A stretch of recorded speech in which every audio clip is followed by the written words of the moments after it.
In my opinion, the Clippers have a way higher ceiling. Just because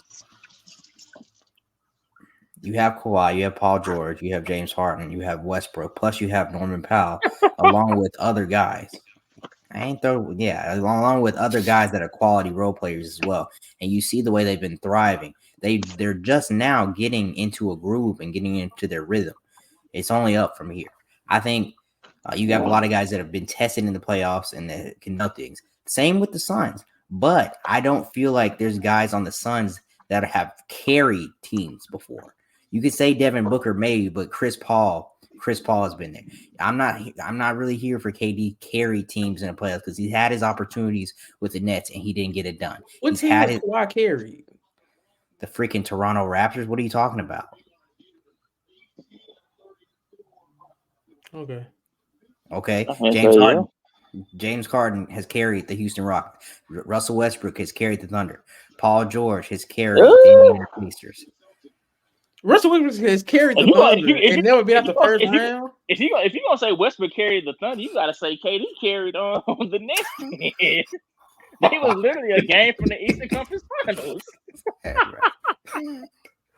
Russell Westbrook never got the first round. All right, fine. I'll take Westbrook out, but James Harden, Paul George, Kawhi Leonard have all carried their teams far deep into the playoffs. They've proven they've been battle tested, and now along with solid role players, I just think Clippers have the guys that can make bigger shots in the playoffs, and I think they just have more size, more length, and they're deeper than the Suns in my opinion. So I just think I'll give you that. Better than the Suns. I agree with you there. They are deeper and they have better positional size. Ray, I want to hear your thoughts on this, but me personally, I think the Suns. I only think the Suns have a higher ceiling just because when it comes to offensive explosiveness, I think you don't get a better duo than Kevin Durant and Devin Booker when it comes to offensive explosiveness. In the last 4 games, we had 2 back-to-back 40-point games for Kevin Durant. Then you had a 52-point game from Devin Booker and a 46-point game from Devin Booker. And there is no other duo in the NBA I trust to do no shit like that. That's all I'm saying. When it comes to higher ceiling, just the offensive firepower. If you look at the last year's playoffs, when you look at who played Denver, the toughest, it was the Suns, just because the offensive explosiveness of Devin Booker. I think the only teams that got 2 wins on the Nuggets, wasn't it the Timberwolves and the Suns? I think everybody else they kind of got their ass about there in 5 or less. I don't even know if the Timberwolves got. They only got 1. Yeah. Oh, well, I think the Suns had the Suns most. Was the only team that got 2 games on them. Yeah. So just strictly off offensive firepower, and then you added Bradley Beal, who actually had a solid game yesterday. Yay! Man, you was calling for him to come off the bench. Still am, but I just think the ceiling is higher with the Suns just because the offensive firepower of KD and D Book. Ray?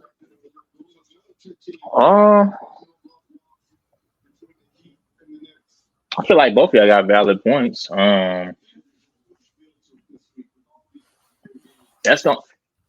gonna put it like this. Devin Booker gonna definitely have to be on point at all times in that series. I feel like it's gonna come down to what Devin Booker and Paul George do.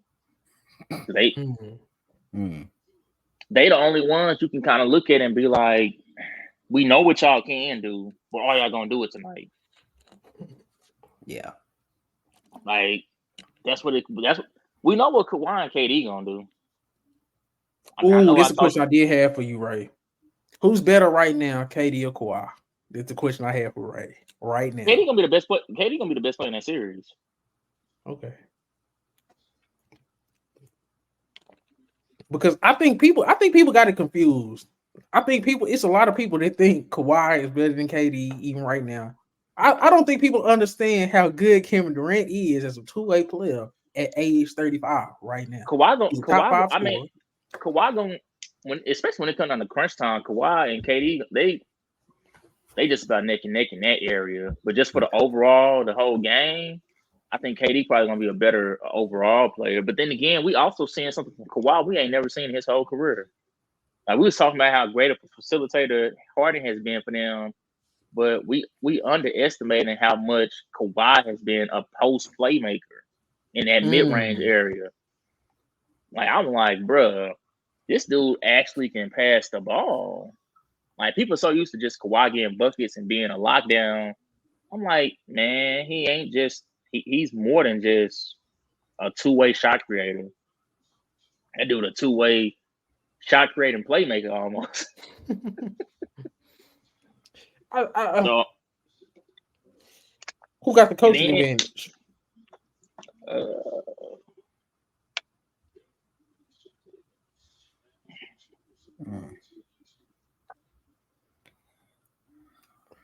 I've seen, I don't know, this is a little tough. I've seen Ty Lue coach his way out of some tough situations. But I've seen Frank Vogel do a dang good job as well. So it's tough for me. I don't know which way I'm leaning just yet. I think Frank Vogel will flinch before Ty Lue flinches. Like I just think, man, Ty Lue got a little bit more to his coaching bag than Frank Vogel on the offensive end, and he got just as much defensively. And I think he just got better. He got better pieces to utilize, if that makes sense too, in terms of just coaching. No, yeah, I feel.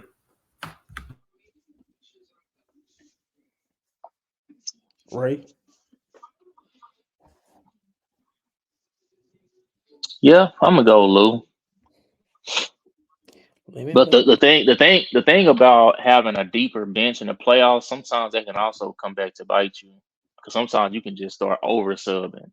I'm not saying Lou has been known for that, but sometimes that can it may not go on for a whole series, but it may be a crucial game where you like, man, I forgot to get so and so back in there. That's the thing when you got a deep bench. Sometimes you can leave somebody in longer than they should, and sometimes you can get some people who was hot one game and they cool the next game. I get the bench situation, but is the Clippers? I mean, is the Suns bench there really bad? Is it that bad to y'all? Because you look at Drew Eubanks, he might not be great, but he's a defender. He brings energy. He's a big. You look at somebody like Gordon, Kogi. He can play defense on the wing. It's like you got pieces to mix and match with your star players. I think most people look at bench and they think about bench scoring. So when it depends on what you're looking at. I think Suns has better role players coming off the bench. They strictly know their role. Clippers has better scorers that come off their bench. So I think most time people automatically say who got the better bench. They're gonna see who bench scores more, and they automatically gonna pick that bench. I'm like, that don't mean you got a better bench. It's some teams that suck in the league that has great bench scoring, so that don't always mean anything. But I'll probably say Lou. I'll give it to Lou in that aspect for just who the better coach is. Okay, this is my last question for the Suns Clippers in the first round. Who has been the most impressive team so far out of the two? You just look at the overall course of their season so far, first half. Who's been more impressive? I'll say Clippers. Suns been up and down. KD individually has had probably one of the best seasons we done seen from him, but just the Suns as a unit, it's been too wishy-washy. Like Clippers only had one moment in the season where it was just looking bad. They don't bounce back from that since then. So it's like, so even though they both struggled, the only thing consistent about the Suns has been their struggle. Yeah. I think they're getting it together. And I think, me personally, I think what the Suns have done is more impressive just because the comebacks they had. And for a team that's just now getting together, just now finding chemistry. To have all these comebacks, a 16-point game, 16-point comeback against Dallas, like a 20-point comeback against Sacramento. Then they had another comeback against the Blazers, I think. I just think just the comebacks, just being able to come back is an important skill to have for a basketball team, and they just showed it to me. The offensive explosions I've seen from KD, like I said, him and Devin Booker, that's very impressive. I've been impressed with Kawhi, but I can't say James Harden been doing his thing. Paul George is he's been as expected. But when it comes to what we expected, how we talked about them, I think the Suns have been more impressive. The way they done fought through all this adversity, fought through everybody talking to them, the injuries, I can make a case that they've been more impressive. But that's just me. Blue Chris? My opinion, I'm gonna go with the I kind of agree, lean towards you, DJ, with the Suns. Just because they have been battling injuries a lot, and it's been nice for KD just has to win them games, and it's for them to be in the position where they are right now. Are they fifth seed? You know, and I definitely didn't see them, especially when I saw the injuries, when I saw them get off to that slow start. I didn't see them climbing that high. So I'll say that. I just think Clippers had more time to just turn things around in general. So now that Devin Booker's back, now that Bradley Beal's back, I'm going to start grading them at a higher level because they have their full squad. Exactly. And that's fine. But we'll see. So we'll see going forward.